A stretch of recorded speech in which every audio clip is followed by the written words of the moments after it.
Question का जो third वाला पार्ट है उसमें हम देखेंगे A is equal to A divide में R स्क्वायर आपको गिवन है, एक्सटर्नल इलेक्ट्रिक फील्ड का वैल्यू है ये। तो हमें पता है कि एक्सटर्नल इलेक्ट्रिक फील्ड में पोटेंशियल एनर्जी का फॉर्मूला होता है U is equal to Q1 V1 plus Q2 V2 plus K Q1 Q2 by R। तो अब हमें क्या करना है, ये जो V1 और V2 है इनकी वैल्यू हमें फाइंड करनी होगी, क्योंकि ये गिवन नहीं है हमें, क्योंकि ये एक्सटर्नल पोटेंशियल है। तो इसकी वैल्यू फाइंड करने के लिए हमें ये वाला फॉर्मूला यूज करना होगा, V is equal to into R। ये वाला फॉर्मूला डेरिवेशन से आया है जो हम पहले ही कर चुके हैं। सो E का वैल्यू कितना है, A डिवाइड में R स्क्वायर, R आपको पहले से गिवन है। सो R क्या यहाँ पे कैंसिल होगा एक R, तो यहाँ पे क्या बचेगा A डिवाइड में R। सो V का वैल्यू क्या आएगा, A डिवाइड में R। ये समझ में आएगा आपको यहाँ पे, ओके। तो V1 का वैल्यू आप कैसे निकालोगे, so V1 is equal to A divide में R1, V2 is equal to A divide में R2। अब सवाल बनता है कि R1 और R2 कितना है। तो यहाँ पे अगर हम देखें, ये ओरिजिन था, यहाँ पे चार्ज Q1 था और यहाँ पे चार्ज क्या था Q2। तो ओरिजिन से Q1 का जो पोजीशन था वो -9 पे था और इसका पोजीशन कितना था, +9 पे। अगर हम साइन ना ले, मतलब हम सिर्फ वैल्यू लेके चले, डायरेक्शन लेके ना चले, तो दोनों का वैल्यू सेम ही होगा। डायरेक्शन तो हमें क्या बता रहा है, सिर्फ पोजीशन के बारे में बता रहा है, है कौन से साइड, चार्ज कौन से साइड है ये बता रहा है हमें। तो यहाँ पे कितना है,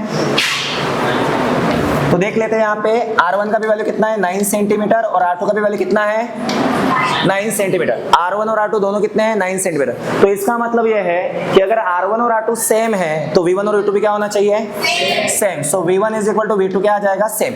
वैल्यू कितना इन दोनों का, A बाय, एक तो R1 लिखो या फिर R2 लिखो, दोनों का वैल्यू तो सेम ही आने वाला है। ओके, वैल्यू फाइंड करते हैं।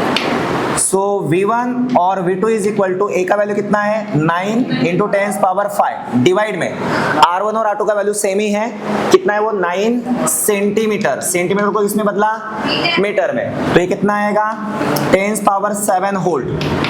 V1 और V2 का वैल्यू कितना आ गया, V1 और V2 का वैल्यू कितना आ गया 10 पावर 7। ओके, तो आप ये वाला वैल्यू यहाँ पे प्लेस करो। तो इसको अगर हम सॉल्व करें तो ये आएगा आपके पास U is equal to Q1 का वैल्यू कितना है, देखो Q1 का वैल्यू है 7 माइक्रो मतलब 10 पावर -6। Q1 का वैल्यू हो गया प्लस V1 का वैल्यू कितना है 10 power 7। Okay, plus Q1 V1 हो गया प्लस Q2 का वैल्यू कितना है -2 माइक्रो कर दिया। ओके, उसके बाद V2 का वैल्यू कितना है plus K Q1 Q2 by R। इसका वैल्यू हम पहले ही निकाल चुके, कितना था वो -0.7 यही वैल्यू था। K Q1 Q2 by R square R, इसका वैल्यू हम निकाल चुके, देखो निकाला ना U का वैल्यू। ओके, इसको सिंप्लीफाई करते हैं। 7 10 की पावर 7 में से 6 अगर जा रहा है -6 तो 10 पावर 1 बचेगा, प्लस माइनस हो जाएगा 2 इंटू 10 पावर कितना बचेगा, यहाँ पे 1 बचेगा, प्लस माइनस 0.7 होगा। ये हो जाएगा 70 -20 -0.7 50 में से, तो ये हो जाएगा 49.3 जूल। ये आपका आंसर है। इस तरीके से पोटेंशियल एनर्जी का वैल्यू आएगा 49.3 जूल। ये आपका आंसर है फाइनल।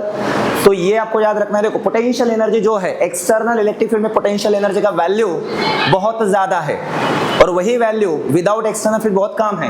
कितना आ रहा था, अगर एक्सटर्नल फील्ड नहीं था तो पोटेंशियल एनर्जी का वैल्यू -0.7 जूल आ रहा था, लेकिन एक्सटर्नल फील्ड अगर प्रेजेंट है तो वैल्यू बहुत ज्यादा जा रहा है।